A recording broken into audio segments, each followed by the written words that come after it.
Hello guys, আসসালামু আলাইকুম।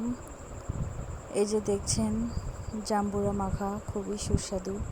আমরা অনেকেই আছি যারা বাইরে থেকে কিনে খেতে পছন্দ করি, কিন্তু আসলে বিশ্বাস করুন, বাড়িতে আমি যে জাম্বুরা মাখিয়েছি তা খেতে খুবই সুস্বাদু। এই যে দেখুন, আমি উপাদানগুলো নিয়েছি, আপনি যা দেখতে পাচ্ছেন। তো প্রথমে আমি জাম্বুরাটাকে সুন্দরভাবে সাইজ করে কেটে নিয়েছি। এই যে দেখুন, তারপর আমি জাম্বুরাগুলোকে ভালোভাবে ঝরিয়ে নিয়ে একটি কাচের জারে দিয়ে দিচ্ছি। লবণ, কাঁচামরিচ, ম্যাজিক মশলা এবং কাসুন্দি অ্যাড করে ভালোভাবে কাচের জারের মধ্যে মিক্সড করে নিয়েছি। এই যে দেখতে পাচ্ছেন, যা দেখতে খুবই সুস্বাদু লাগছে।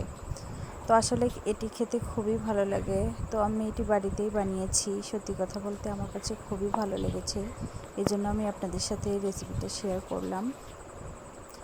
তো আপনার কাছে কেমন লাগলো অবশ্যই কমেন্ট করে আপনার নিজস্ব মতামত জানার সুযোগ দেবেন। তো আমার ভিডিওতে আমার সাথে থাকার জন্য আপনাদের সকলকে অসংখ্য ধন্যবাদ জানাচ্ছি। আল্লাহ হাফেজ।